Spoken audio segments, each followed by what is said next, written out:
I don't like Phoenix Wright. Justice for all. To even explain as to why, there will be spoilers to each and every case, so sorry in advance about it.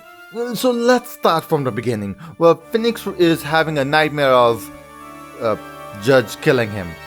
This is what we call foreshadowing. Wait. When he wakes up, he gets hit by a fire extinguisher and loses his memory. Then the worst part is, he needs to defend a client called Maggie Bright right away. You get the whole tutorial again, how to cross-examine, how to say evidence, etc, etc. But what is interesting about this one is, well, you can now present people's profile as evidence, which is pretty cool as that is the first evidence you need to present as well. I genuinely like this, as it feels like you have more option and more logic to think about it. Phoenix does regain his memory during the case, and I'll leave it at that. This is probably the best case in this game, and that is sad. Episode 2, Reunion and Turnabout. This one is when we meet Maya again after a while, and the main reason for that is, well, this guy. Apparently he wants Maya to spirit channel a nurse that caused the accident some time ago. Oh, so he claimed. We meet Maya, had a talk with his aunt who has a really big hairstyle, lot of his hair again, had a little talk with each other. Maya and the doctor went to channeling and... Maya! We broke the door, found the doctor dead, found a lady who we presume is Maya channeling, and the aunt forces all of us but her and the victim and the murderer to leave and call the police. And this is where the problem starts.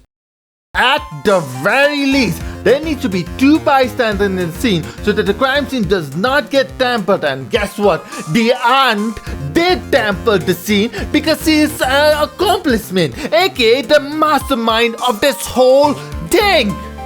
I told you there was gonna be spoilers in this video, and I'm not even done yet. We do the whole user, we got questioned because we were at the scene of the crime, we are defending Maya. Again, we investigate, and for now, all I'm gonna do is show you this.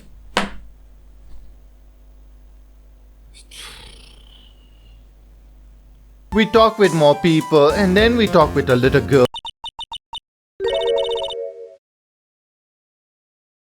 God damn it, credit where credit is due. That is adorable.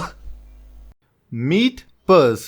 She's Maya's cousin and she's also a spirit channel as well. From what we know, she's actually better than Maya when it comes to her skill. But she doesn't want to be master of Crane Village. She just wanna be with Maya, which is adorable by itself. She also helps us with the new feature.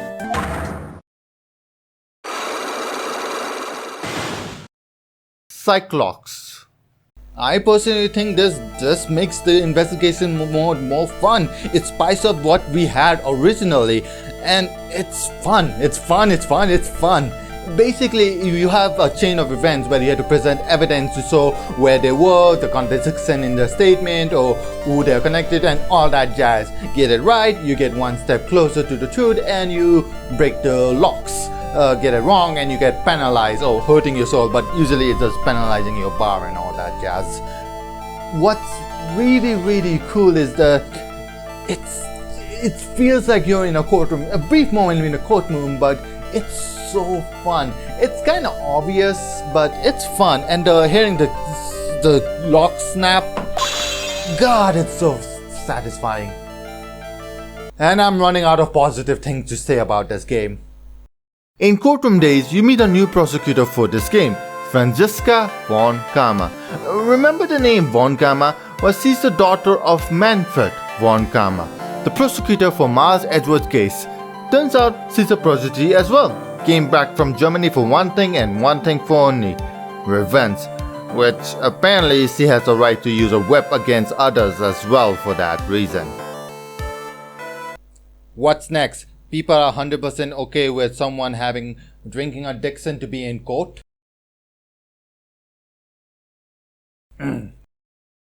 She also never lost a case, blah blah blah, you get an idea, and uses awful and downright illegal techniques. Wait, what? For example, when we were talking with Maya, who was channeling Mia at the time, at the detention center, the Francisca von Karma took an illegal photo of that photo just to prove that channeling exists. However, we pointed out that that's an illegal evidence and a breach of privacy, but she's like, oh, by the way, I don't want to submit this to the court. I just want the judge to remember this image and burn it into his mind. LOL, and we accepted that.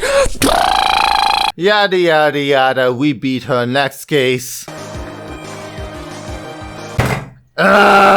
This is probably the worst case I probably played in my life. First of all, the defendant, annoying. The witness, annoying. Every new character but the killer, annoying. To clarify, yes, all Phoenix Wright characters does have an annoying traits in them. That's what makes their personalities shine with different aspects when they're not annoying, when they're anything. But they amplified this annoyingness by 11, and it was not worth it. And then there's the biggest BS move I have ever seen in this game. See, when you do investigations, sometimes you find evidence in a certain spot, but sometimes you can't find it because you need the right tool for it. You say fuller stick spray or fingerprint dust and all that, which makes sense. Sometimes you don't have the tool, and when you do, you can find new evidence out of it. This is an exception. Oh, let's look at the victim's code. Nothing but a piece of paper. Again, oh, look at the victim's code. Nothing but a piece of paper. Oh well, it means nothing then. They do. Hey, have you checked the victim's code? There's a piece of paper. Oh, what's this? A blackmail note. Huh, why didn't we check that before? By the way, same thing happens in case 2. Remember the folding seat? Yep. Why did I think that was a good idea? It wasn't. It only pissed me more and more when I played this case. The only saving grace was the killer's motive, who I understand as to why, but it's not enough to save this case. Which leads us to the final case. Farewell, my turnabout.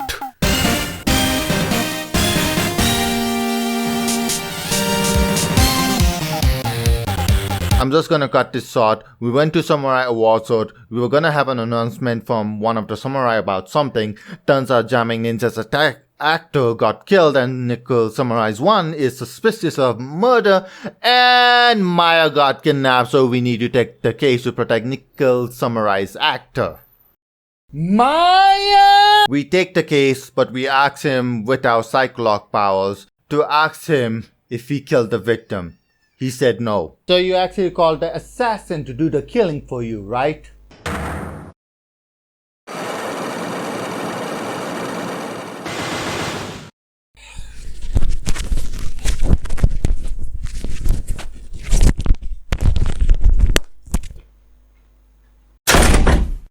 This case is fine.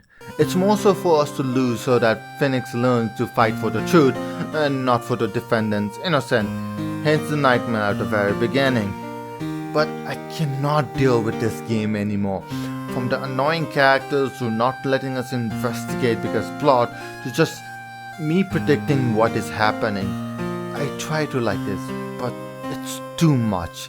And this game, I played it for the first time, made me almost give up on the franchise itself. It was a foolish game with a foolish concept, with a foolish mechanic. I tried to like it. I tried to like it, but I couldn't. And I never, ever want to play this game ever again. This is probably the worst Phoenix Wright game I have ever played. Period. But that just means everything else is gonna go up, right? Even with that, why did I continue playing the games, and why do I love more so the trilogy, the trials, the franchise itself? Well, there's only one question left, and well, it's gonna answer everything, including the past 2 games. So, ladies and gentlemen, Next game, Phoenix Wright, Trials and Tribulation, the end of a trilogy. Court is adjourned.